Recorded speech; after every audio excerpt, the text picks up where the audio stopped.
Welcome to Beyond the Microphone, a podcast about podcasters and the stories of how their shows came together, grew, and what they discovered along the way.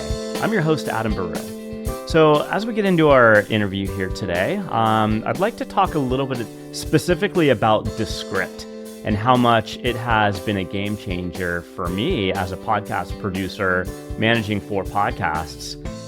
Prior to using this platform, I had my brother-in-law, who's a professional musician. He was doing my sound engineering and producing amazing sounding episodes.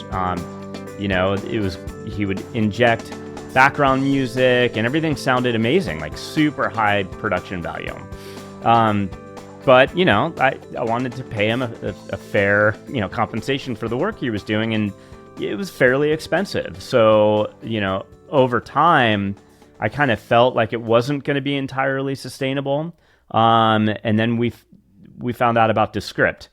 Some other things that we were doing too. The process was very manual in working with my brother-in-law. So, besides myself and my podcast, the other hosts of the other podcasts, one of the first things that we like to receive is kind of like a rough cut track. So we can hear it and we can maybe go back to the sound engineer and say, hey, can you fix this section? Can you cut out this section? Can you stop me saying, like 5 million times? And it was very manual and very time consuming, right? And so we found out about Descript. And even when I got started with Descript, there was a little bit of a learning curve, but I had the great fortune of hooking up with Braxton Curtis, who we actually have a video that Braxton led a tutorial on Descript, and that really opened the door for me on Descript. I felt very comfortable working in Descript and kind of seeing what his flow was right away. And first off, from a money perspective, a lot more affordable than what I was paying before. But it's you basically take your raw files, whether it's video, if you do audio only, but you just drag those into Descript. And you tell Descript to transcribe it, it's going to create the whole transcription. And it's also, your team members can have their own accounts and be in there collaborating. So no longer do we have to send these rough cut MP3 files around and then listen to the whole episode. We can just go right into Descript and review everything in the transcript. We can actually use their AI features to take out all of our and ums and ahs if we choose to do that. I actually prefer to keep all that stuff in because I like the organic way that it flows, but that's just me. But it's been an absolute game changer. It's got a feature called Studio Sound, which does, first of all, we do record on professional mics. Our guest here today, I see that she's on a Shure mic, as am I. And so, we do have great sounding audio, just what we capture raw, but the Studio Sound feature does even clean that up even more. Sometimes a guest will come on to my podcast or the other podcasts, and on How I Made It Through that I produce, those aren't podcasters that are being interviewed, so they usually have their AirPods or whatever. The Studio Sound makes it beautifully sounding and layering everything together, and then having the ability to use different compositions, so you can have your main composition, but then you can create little one-off compositions from that to create your audiograms or your TikTok reels and stuff like that. So it's been an absolute game changer, both from a financial perspective. I think it's allowing us to produce better quality, but more the main thing that it's done for me is take about 90% of the time involved in podcast production and relieve that back to us. So it's been an absolute game changer. Go check it out. We do have, if you go to podtask.com and go to the resources link, there is a link to Descript there. We'd love for you guys, if you are interested in signing up, to use that link because we get a nice little commission as an affiliate partner of Descript. So go check it out. I love it. Hope you guys like it too. All right, so let's introduce our guest here today. It's Sara Lohse, co-host with Larry Roberts of the podcast Branded, where each week Larry and Sara provide practical strategies and insights to help you enhance your personal brand, extend your reach, and generate engaged leads. They share their combined wealth of knowledge and experience in brand building, marketing, and entrepreneurship to deliver actionable advice you can implement right away. Branded has a great listen score of 27 and is ranked as a top 10% podcast. Sara, welcome to Beyond the Microphone. Thanks so much for having me. I'm super thrilled that you're here. We were talking a little bit before I hit the record button, and I stopped us because I wanted to capture this in the recorded interview. But let's start with this. We were talking specifically about Alex Sanfilippo and just, how collaborative and the work he does to educate podcasters. And really what struck me that you said, and I couldn't agree more, is how sharing and collaborative and partnering this community is, this podcasting community. Tell me a little bit about your thoughts on that, and then we'll kind of get into the main how you got into podcasting and all that. But I wanted to start with, because I was just really, I couldn't agree more on that concept of how amazing and collaborative this space is. Yeah, that's been something that has been really amazing for me to see, especially I came into this industry out of the finance industry. And finance is a lot more competitive, almost cutthroat. Oh yeah. And it's just such a different world. And I love it because it's so much more aligned with how I like to run my business, how I like to live my life. But one of the first times I really saw it happening, I was at one of the conferences, I think it was Podfest, maybe Podcast Movement, and someone prior to the event had reached out to me on LinkedIn. And they found me because we do similar things. We were helping entrepreneurs with podcast guesting. We were podcast guest coaches. And I was like, oh God, he's going to want he's going to want to put me out of business. He's probably going to tell me I'm doing everything wrong. And we end up meeting in person at this event, and he asks if I would sit down. It was just a scheduled lunch in one of the rooms. And he's like, oh, would you sit with me? Let's talk. We end up spending the whole time talking about how we structure what we do and our business processes and everything, and picking out holes that the other one could fill. So it was like we both do the coaching aspect of podcast guesting, but I actually help with creating lead generation magnets and all of that. He's like, well, I don't do that. Could I send my clients to you and you handle that and then send them back? So even though technically he was my competition, we're just figuring out how we can partner so that both of us can work with the audience that we serve. So anytime someone comes to me with, oh, we do the same thing, my first thought now is always, okay, but how do we do it differently? And how can we fill gaps for each other? Yeah, and I would imagine even between us, there's a lot of cross similarities, because I have this agency called EIQ Media Group that we produce podcasts through, and same deal. It sounds like you kind of are in that space as well. The education space for podcasters, really just working to enable each other. I mean, what would we even be competitive around? I mean, people that are into listening to podcasts, there's a connection made, right? To that podcast, and it's more of an emotional connection, to be honest. Oh, yeah. I love The Moth, and I feel emotionally invested in listening to that because I love storytelling podcasts. It doesn't, in the traditional, competition space, it's what are we competing for? Ears and time? People are going to just gravitate towards connections. Not everybody may be into The Moth. Some people may like other podcasts around whatever topic, true crime or whatever. But every person has their own individual way that they connect emotionally to these podcasts. And so I think if you kind of understand that, then the whole idea of competition just kind of goes away. And we're not going to all be good at everything. I will tell you, I'm already interested in speaking with you after this about how you might be able to help us on the marketing side of things with my production company. I think we do a good job, but I'm sure there's more to learn. And it's, interesting to me to find out what other people are doing that's working, that we can, and how I might be able to help you, because really elevating us all to make this platform, podcasting, really, more embraced as such a trusted platform that people can go find amazing content in, right?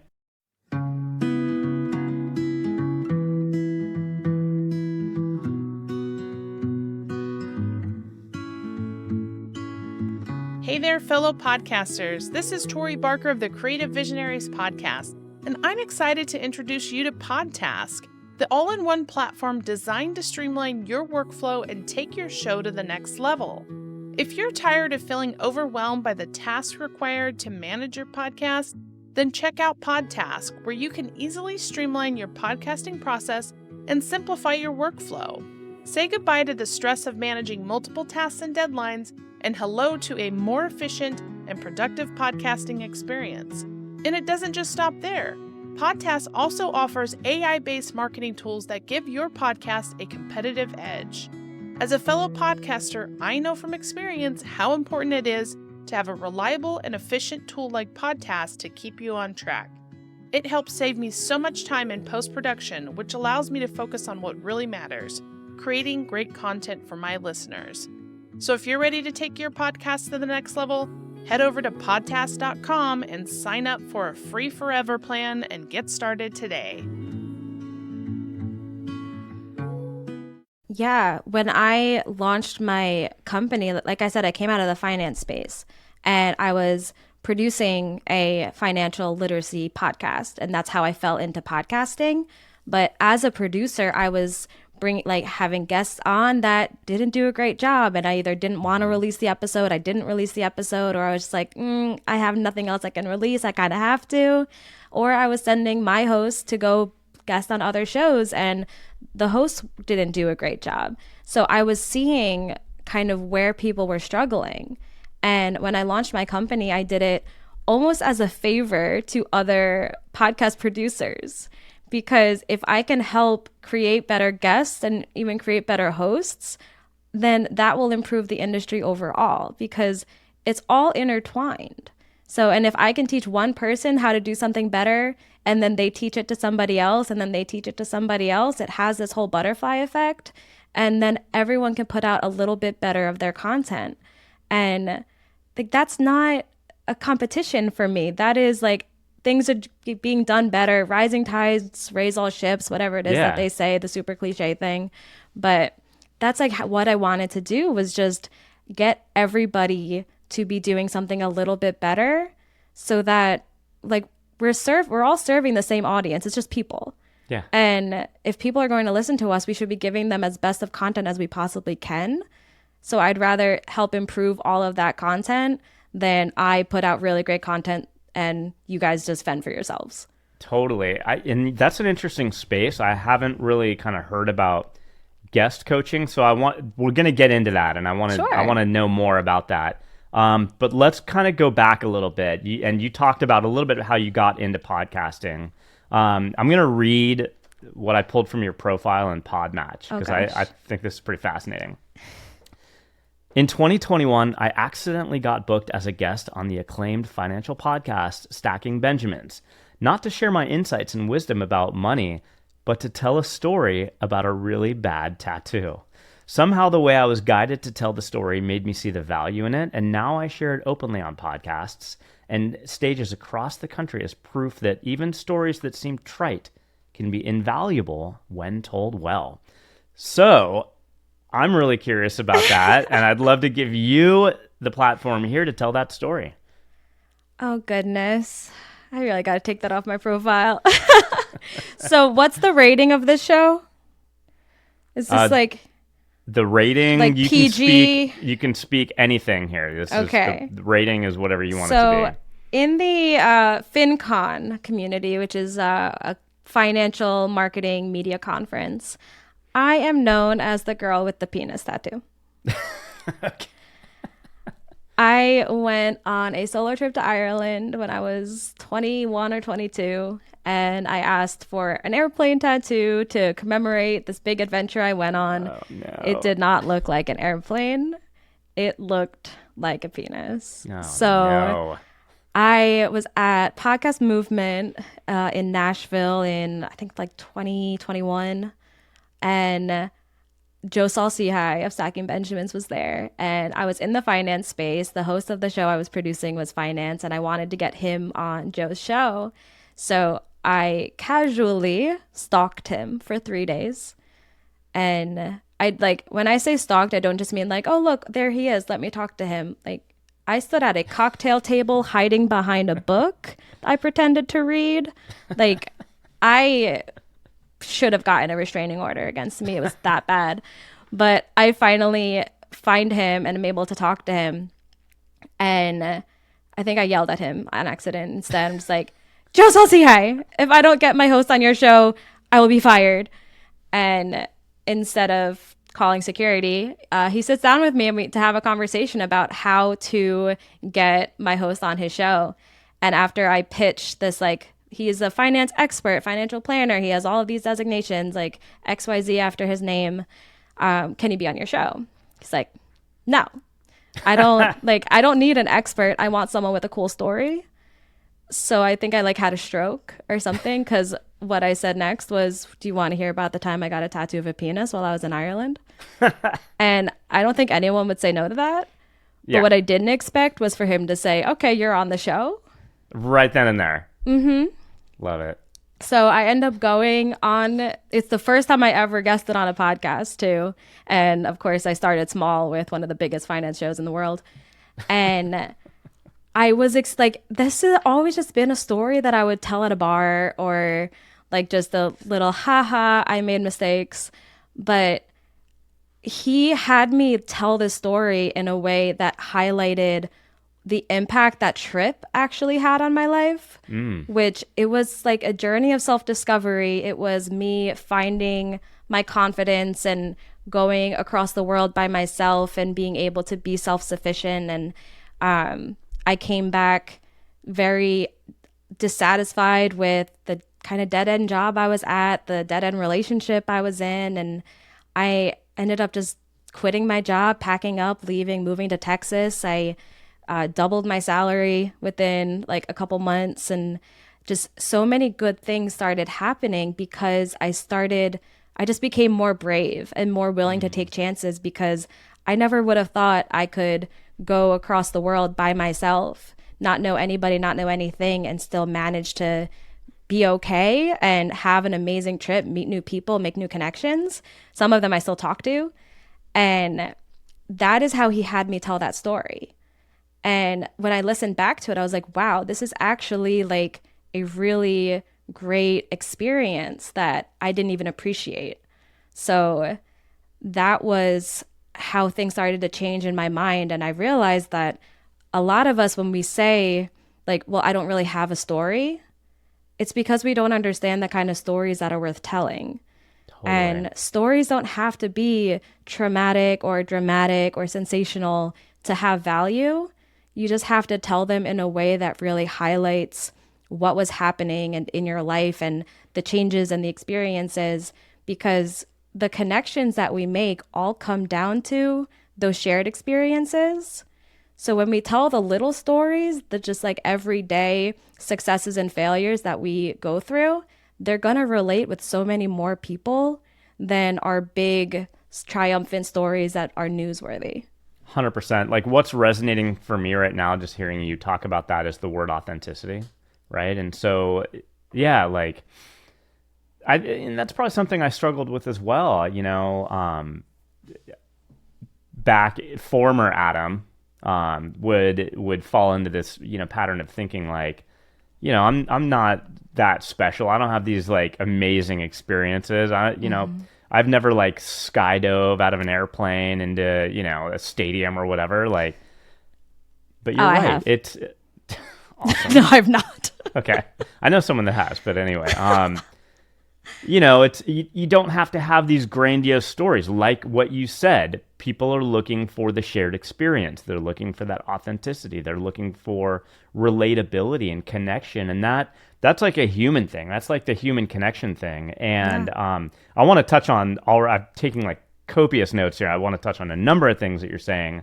But, you know, something that I've spoken about with others, and I find it just really, really fascinating, is I think during the pandemic, you know, we lost this face-to-face connection, but I think podcasting really took off then, because people were finding, and they're able to make human connections, even if you're just listening. You're listening to, I'm going to go back to the moth again. You're listening to somebody sharing their own experience on a stage, but you're just there as a listener with headphones on, but you're able to make this human connection. No, it's not the same as in person, but I feel like it came close, and it got us through the pandemic in a way, right?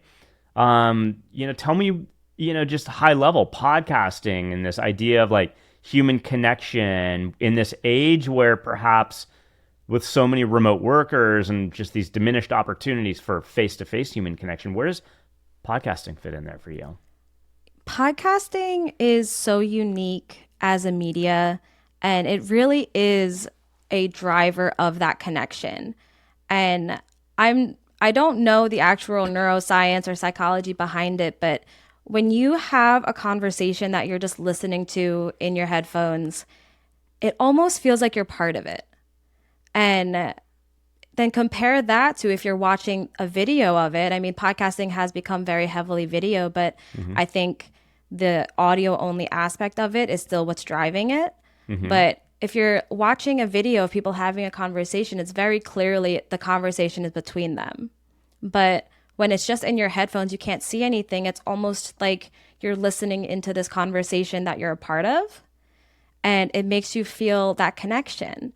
And then at the same time, podcasts are not, yes, they're used educationally, but they're not reliant on like data and statistics as much as some other type, like publishing. A lot of people do rely on that information. But with podcasts, the way or at least the way we should be explaining the information and teaching the subjects is through stories. Yeah. So those stories are what's going to drive that connection. And I can't think of any other media that really does that. And in a way that's so accessible.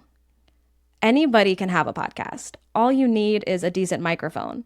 And even with that, people are really quick to forgive bad audio quality if the content is good. But not everyone can have a Super Bowl commercial. Not everyone can have a published book. Like there's so many other types of media that are way less accessible and doesn't have the same level of impact. I imagine, so with your podcast branded, and around the idea of branding in general, that this storytelling and this authenticity like flows right into how you perceive branding.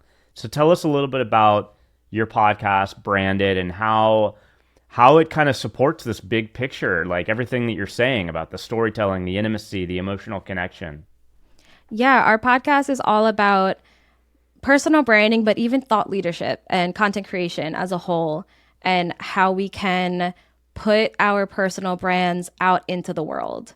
And so we talk about podcasting, we talk about publishing and blogging, like all of the different areas of content creation, but it all does come back to that authenticity. And we probably say that word 3 or 4 times in every episode, and people are probably really tired of hearing it. But it's so true, because you can hear bullshit. If you're putting out this personal brand that is just some fake persona, people will see through it. Even if it's just on audio, they'll hear that that's just not real. Like it's actually something that you can really pick up on pretty easily. So you have to be yourself. And I'm actually putting a book out pretty soon. It's in editing right now, but that's all about storytelling and how we find those stories that can make us thought leaders and that can drive those connections. Because if I were to sit here and just read facts from a textbook, you might learn something, but that's not engaging, that's not compelling, that's not going to make you want to listen. But if I can tell you a story and just weave in this really valuable information, you're going to learn something, but you're also going to get to know who I am. And you're going to start that know, like, trust process that is so important in personal branding and marketing and sales in whatever it is you're trying to do. Yeah. And I'm going to go back to the travel story, because as you were talking about that, and this kind of relates to, what we're talking about now with the authenticity and the kind of vulnerability, is this idea of emotional courage. And so as you were describing your story to Ireland, and you were young, and I'll share with you, like, I didn't have my first kind of solo trip and to Europe specifically until I was 38 years old, which is, for my brother's wedding. And I had a very similar experience. So, in hearing your story, yeah, like I wrote down the words emotional courage. And I think that relates to so many things, like getting into podcasting, getting into being a thought leader, getting into, public speaking and stuff like that. It all takes emotional courage. And so talk to me a little bit about this trip in particular. And because trips like that do change us. I mean, you Yeah. came back and you quit a job and for me, when I went to Europe, it was right after I got divorced from my ex-wife, and I had never had, because I had kids when I was young. I mean, I never really had any kind of adult Adam experiences, like individually on my own without Yeah. being a provider, right? And this was my first one, and it fundamentally changed me, and I came back a different person and a totally different perspective. So I'd love for you to just share more about just that idea around emotional courage and how it kind of plays into all of this that we're talking about. Yeah, it's really funny that you bring that up because I left out the piece that really ties in the most with that, which was originally the trip that I booked was for Greece, and it was not just for me. It was me and my then boyfriend, and it was the trip that we were going to take to get engaged. I'm still not sure if he knew we were going to get engaged, but if you take me to Greece and you don't propose, we're done. But it was a really bad relationship. And we ended up, I made the decision to step away from that relationship after I booked the trip, but before we took it. And I had just this trip booked and deposits paid and all of this. And I'm just like, okay, now what? And I had spent so long feeling super dependent on somebody else. And I never wanted to stay in Maryland, which is where I was living, but that's where he was and that's where he worked. And I can't just leave because he's here. So I felt really tied to this one place and just really just dependent on like where somebody else was and what they were doing. So being able to just say, okay, I'm just going to pick a place that I've always wanted to go to, and I'm going to just go by myself. And it was such a kind of freeing experience in ways that I never thought. Like I was terrified to go. And of course, before I go, everyone is reciting the plot of Taken and like, you got to be careful. Sure. I'm like, that's why I chose Ireland. Like everything's fine. If anything, I'm going to like trip over a beer bottle. Like I will be okay. Right. And there's no language barrier. Everything's fine. But I really was scared. And it was a fear of just being completely alone because it wasn't something I'd really done before. And then I'm standing in the middle of a city I've never been in with people I've never met. And I feel that feeling of being alone, but it didn't scare me. Like it was actually comforting. And that was the moment that I realized, okay, I can do things like this. Like I can do things that scare me. So I got the tattoo. I came home and covered it up 30 days later. But then I packed up and left and moved to a state I had never been to with never met anyone there just because I wanted something different. Like Maryland held a lot of bad memories for me. So I just wanted a change. And people thought I was crazy for just packing up and leaving, going across the country. But I knew I would be okay by myself no matter what, because I'd already done things like that and lived the fear and made it through.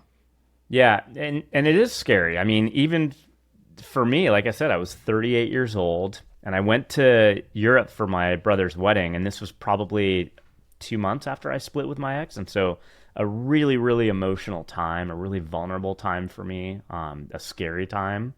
And, so at the wedding, I was there in a group with 20 of my other family members. I never got to have a single moment alone. And I had my kids who are now older at the time. So, I had to, kind of care for them and stuff like that.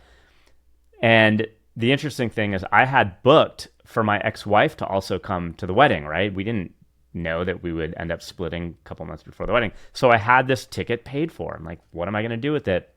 And when I came back from the wedding, kind of I had that travel itch now a little bit. I just wanted to see more. Yep. And so I booked a trip using that credit that I had to go to, I started in Barcelona, and did a few days there, and then went to Florence, Italy, and then to Rome, where I did connect with my little brother in Rome, and that was a blast. But it really unlocked so much for me. I highly recommend, if for people that haven't really taken those sorts of trips before, do it, and perhaps do it alone, because there's so much opportunity for self-exploration and growth there that it's just hard to get that if you're with somebody else. Now, I like taking trips with other people too, because then you have kind of the shared experience with like your best friend or a loved one, right? And so that's cool too. But where there's these opportunities to really, really just get completely out of your comfort zone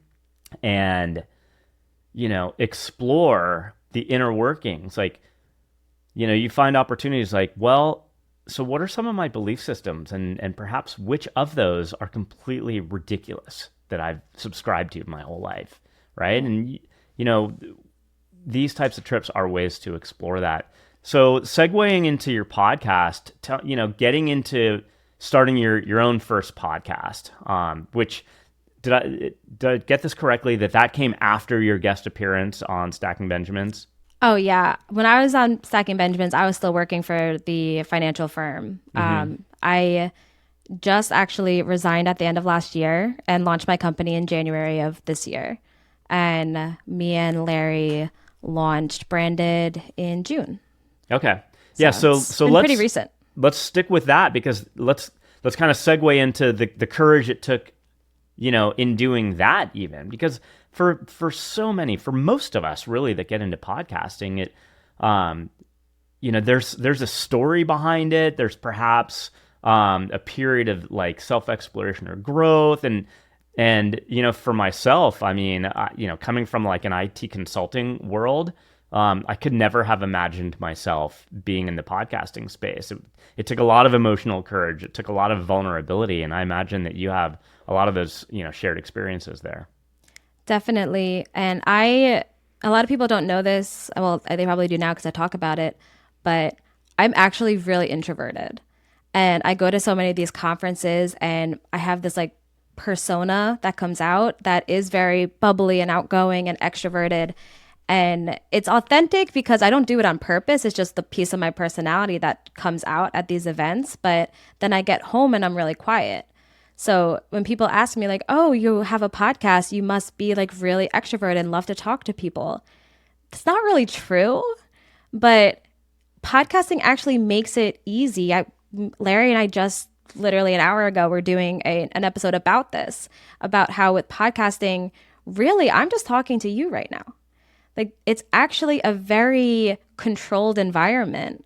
So if I say something that I didn't mean to say, I can edit it out. And it's kind of a way to ease into some more public, like thought leadership approaches. Like podcasting can be almost a gateway drug to things like public speaking, because it gets you used to speaking into a mic, used to sharing your ideas, but in a way that is very controlled. So it's actually been really helpful for me. The first times I was on podcasts, I was probably a terrible guest, and I'm so sorry to those shows that let me on before I was ready. But now it's something that I'm comfortable doing and I'm confident doing because I've just done it so much. And now I do speak on stages at conferences all over the country, and that I'm still getting used to and I'm still getting comfortable with. But I don't think I ever would have been able to do that if it hadn't been for environments like this that let me just practice speaking. Because it's different than when you're just like talking to someone just on the couch, like talking into a microphone, having a camera in front of you, knowing more people are going to hear this. It has that added pressure, but less so than anything that's live. Totally agree with that. And, for me, I think what's interesting, so I actually started working from home only maybe like a month and a half ago. Oh, wow. I had this corporate office, and before the pandemic, my whole team would go there, but I had maintained that up until I think the end of September is when the lease expired on that. So working from home's a new thing for me. And, one of the things I was really concerned about was kind of like isolation, like just being in my house all day. Like, yeah, my wife's around sometimes, but just, it can feel isolating and you can feel, just kind of locked in. But like, I'm really, happy to be in the space in podcasting and having conversations like this with people like you, because it does give me like a feeling of I'm still able to have these connections that I'm making, even though, I'm not getting out there and like meeting new people face to face as much as I used to. But I think podcasting's cool in that it's really, providing this thing that I need. Like you, I'm also, probably introverted, but I think I'm maybe half and half. I like ambivert? Also, yeah, whatever you want to call it. I kind of like that side of it too, but I can only take so much of the extrovertedness before it completely just sucks all my energy. But as we come to a wrap here today, and again, thank you so much for coming on. This has been super fascinating conversation. I'm really happy to have had the opportunity to get to know you here today. But as we come to a close, I always wrap up with 2 questions on the theme of discoveries. And the first question on that theme is, and you probably spoke on many of these, ideas here today already, but what discoveries have you made just about podcasting, the podcasting space since, and I know you've only been doing it a short time as a host, but you've been doing it a little longer as a guest, but what discoveries have you made just about the podcasting space that perhaps you weren't aware of before you got into it? Yeah, there's so many things that I can think of. I mean, one is just how much of a community it is. With podcasts being something you usually just record in a closet in your house, it doesn't seem like something that would really lend itself to such a community. But the other part of it is how much it leads into a marketing plan. So I've really been focusing it as like on the business side of it, and I launch branded podcasts for businesses, and so I've learned that it's really powerful for marketing, but also how specifically and strategically you have to do it for that to be successful and for that to not come off like advertising. Yeah, I think I've had a lot of those same insights as well. Totally. Final question again on the theme of discoveries, more kind of self-reflection. What discoveries have you made about yourself personally that you weren't aware of about yourself before you got into podcasting? Probably that my stories are worth telling. And that's the first thing I learned the first time I ever spoke into a mic on a podcast. So I've already thanked Joe Saul-Sehy so many times for this, but he really did show me that everybody has a story. It doesn't matter how small, and somebody out there needs to hear it. And even if the impact that your story has is just making somebody laugh on a bad day, like your story has an impact. So you'll never know unless you tell it. I love it. Those are amazing words to close with today. But I wanted to give you a chance to let people that are listening know where they can find out more about you, the work that you do with your, helping people through your branding and stuff like that. Yeah, thank you so much. I actually do have an ebook I recently put out all about building your brand. So if anyone is interested in kind of building their own personal brand, it's called Build Your Brand, 8 Components to a Brand That Sticks. You can download it for free at favoritebrandguide.com. That'll also send you to my website so you can find all my socials, my podcasts, my services, anything it is that you want to learn about me. And like I said at the beginning, my company is called Favorite Daughter Media. So I would love to talk to anybody who wants to chat. We will have these links in our episode show notes, so definitely check those out. Thank you again, Sara. This has been awesome to get to know you. I love conversations like this. You were really open and honest and vulnerable today, so thank you so much for coming on Beyond the Microphone. Thank you so much for having me. Sara Lohse is the founder and president of Favorite Daughter Media, a creative agency dedicated to helping mission-driven businesses and entrepreneurs use their outside voices. By leveraging the connective power of storytelling, Sara can help you transform your passion into a platform for thought leadership, position yourself as a subject matter expert, and reach an audience with a message that resonates. With Sara, it's not just about speaking out. It's about letting your story unfold in a way that captivates and leaves an indelible mark. Are you stuck trying to take your podcast to the next level?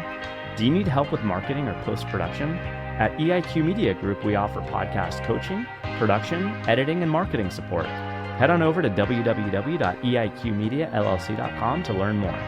And if you're enjoying Beyond the Microphone, we would love for you to subscribe on Apple Podcasts or wherever you're listening, as well as to our YouTube channel. You can find all of these links in our episode show notes. Thank you all for listening, and we'll see you next time on Beyond the Microphone. Beyond the Microphone is produced and distributed by EIQ Media Group, LLC. Elevate your emotional IQ with podcasts and content focused on entrepreneurship, overcoming adversity, stories of emotional courage, women's health, aging, and more.